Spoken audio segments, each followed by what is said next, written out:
क्या आप सोच सकते हैं कि जो शहर प्रत्येक वर्ष स्वच्छता सर्वेक्षण में पहले पायदान पर रहता हो, उसी शहर में दूषित पानी पीने से कई नागरिकों की मौत हो जाए?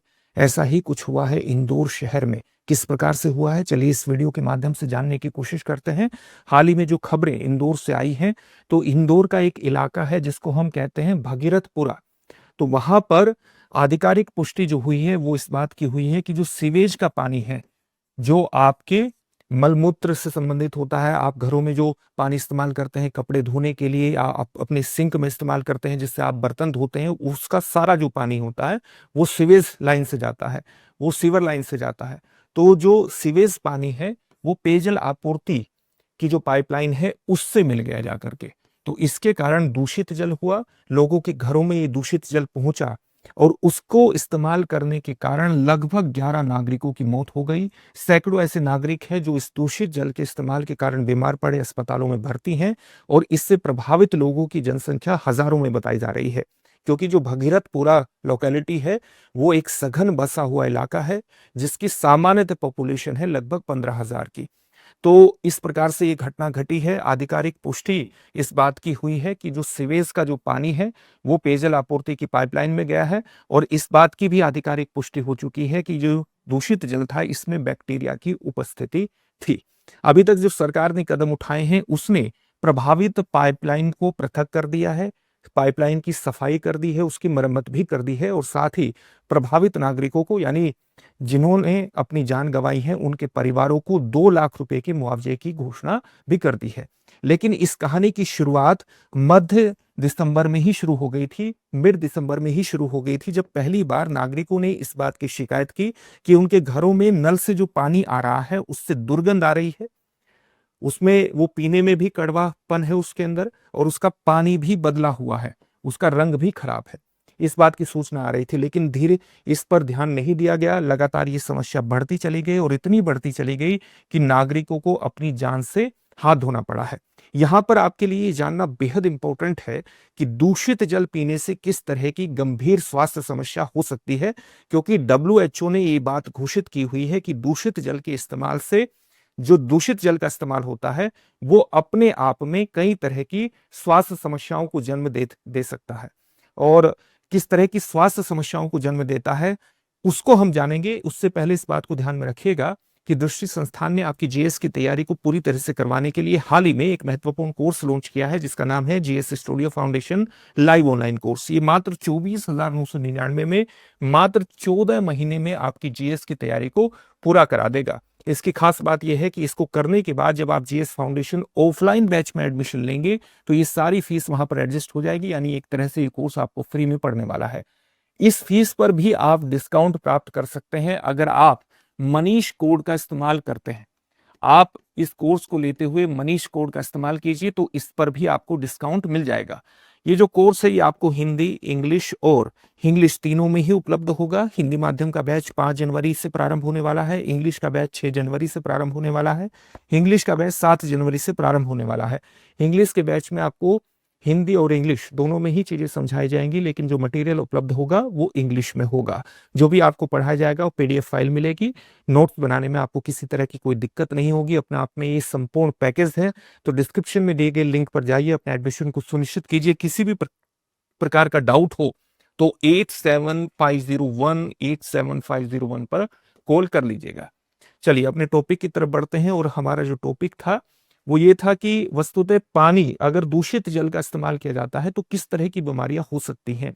दूषित जल के इस्तेमाल से कई तरह की सामान्यतः जो चीज होती है, एक तो मतली, यानी ऐसा लगता है कि उल्टी आ रही है, जी घबराता है, चक्कर आते हैं, मतली जैसी समस्या होती है और साथ ही उल्टी भी आ सकती है। उल्टी भी सामान्यतः इसका एक लक्षण है।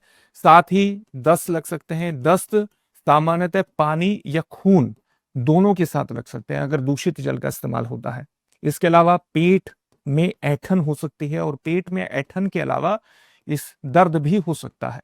इसके अलावा बुखार होता है, बुखार और बहुत ठंड के साथ ये बुखार हो सकता है, बहुत ठंड लगती है इसके अंतर्गत।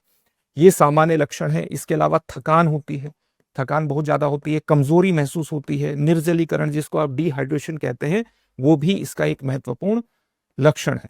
ये सारी चीजें होती हैं। अगर आप इन सारे लक्षणों को देखेंगे तो ये उसी प्रकार के लक्षण हैं जो कि सामान्यतः बैक्टीरियल गैस्ट्रोएंटेराइटिस में होते हैं, जिसको आप सामान्यतः फूड पॉइजनिंग कहते हैं। जो सामान्य भाषा है उसमें आप उसको गैस्ट्रोएंटेराइटिस को, जो बैक्टीरिया के कारण होता है, उसको फूड पॉइजनिंग कहते हैं। ये भी उसी तरह के लक्षण है। और ये किस कारण से होते हैं? ये कई रोग जनकों के कारण हो सकते हैं। किस तरह के रोग जनकों के कारण हो सकते हैं?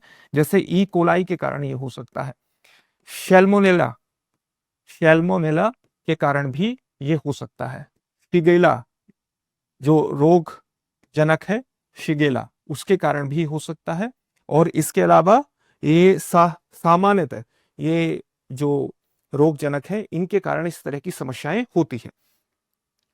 अब सबसे ज्यादा जो जोखिम भरे लोग होते हैं, किसको ये, या आप कह सकते हैं सबसे ज्यादा संवेदनशील लोग कौन होते हैं इस तरह के दूषित जल से, अगर उनको कोई बीमारी हो सकने की संभावना रहती है? तो सबसे ज्यादा जोखिम भरे आयु वर्ग में आते हैं शिशु और बच्चे। इसके अलावा बुजुर्ग, वो भी बुजुर्ग इससे बहुत तेजी से प्रभावित हो सकते हैं। इसके अलावा ऐसे व्यक्ति जिनको कोई क्रॉनिक डिजीज होती है, कोई दीर्घकालिक बीमारी होती है, ऐसे व्यक्ति भी, और ऐसे व्यक्ति जिनकी इम्यूनिटी पावर बहुत कमजोर होती है, प्रतिरक्षा प्रणाली कमजोर होती है, वो संवेदनशील लोगों की श्रेणी में आते हैं। बचाव के क्या उपाय हैं? बचाव के सबसे बेहतरीन उपाय है कि जो भी पानी आपके पास है, आप लगातार उसको 1 मिनट तक उबालें। 1 मिनट तक आपको पानी उबाल करके पीना है। साथ ही अगर आप किसी तरह की फिल्टर का इस्तेमाल कर रहे हैं तो वो फिल्टर जो है वो सर्टिफाइड फिल्टर होना चाहिए। अगर आप फिल्टर का भी इस्तेमाल कर रहे हैं, इससे आपको साफ पानी पीने की एक आदत लगेगी। और साथ ही अगर किसी भी तरह का विकल्प आपके पास उपलब्ध नहीं है तो बोतल बंद पानी का इस्तेमाल करें। ये सामान्यतः बचाव के उपाय हैं। इसके अलावा अगर आपको पानी में से दुर्गंध आ रही है, किसी भी तरह की शिकायत आ रही है, तो उसकी शिकायत तुरंत ऑथोरिटीज को की जानी चाहिए। अगर कहीं इंफ्रास्ट्रक्चर संबंधी समस्याएं हैं तो उस इंफ्रास्ट्रक्चर संबंधी समस्या का भी तुरंत उसकी रिपोर्टिंग करना बेहद जरूरी होता है। इसके अलावा अगर आप में किसी प्रकार के सामान्य लक्षण दिखाई देते हैं, यानी आपको डिहाइड्रेशन हो रहा है, तो डिहाइड्रेशन का जो सबसे महत्वपूर्ण उपाय है वो है ओआरएस, जो कि डब्ल्यूएचओ द्वारा सर्टिफाइड है, यानी ओरल रिहाइड्रेशन सॉल्यूशंस। तो डब्ल्यूएचओ द्वारा प्रमाणित एक मिक्सचर है ये, जिसमें पानी और आप कह सकते हैं कि चीनी और चीनी और नमक का ये घोल होता है, डब्ल्यूएचओ द्वारा सर्टिफाइड होता है। साथ ही जो भारी खाना है उसको खाने से बचना चाहिए, जैसे दूध, शराब का सेवन नहीं करना चाहिए, हल्का खाना खाना चाहिए। और अगर किसी भी तरह से गंभीर लक्षण, आपको इस तरह के लक्षण दिखाई देते हैं, तो तुरंत डॉक्टर के पास आपको जाना चाहिए। डॉक्टर आपका, एक तरह से डॉक्टर अगर दिखाएंगे तो वो पूरा प्रमाणिक इलाज आपका करेगा। तो दूषित जल के यही बचाव के उपाय होते हैं। इस बात को ध्यान में रखा जाना चाहिए, ताकि अगर कहीं पर भी दूषित जल संबंधी कोई घटना होती है तो उससे बचा जा सके। इससे संबंधित एक प्रश्न भी देख लेते हैं। प्रश्न है, निम्नलिखित पर विचार कीजिए। पहला कथन है, डब्ल्यूएचओ के अनुसार दूषित पेयजल से होने वाली बीमारियां वैश्विक स्वास्थ्य समस्या है। कारण, असुरक्षित पानी से हैजा, टाइफाइड और गैस्ट्रोएंटेराइटिस जैसी बीमारियां फैलती हैं।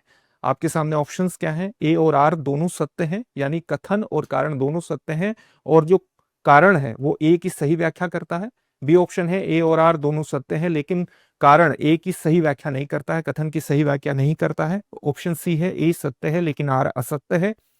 ऑप्शन डी है, ए असत्य है लेकिन आर सत्य है। इस प्रश्न का उत्तर कमेंट बॉक्स में कमेंट करके जरूर दीजिएगा। फिर से एक नई सेशन में आपसे मुलाकात होगी। धन्यवाद। अब एग्जाम की तैयारी को और बेहतर करने के लिए हमारे चैनल को लाइक, शेयर और सब्सक्राइब करना ना भूलें।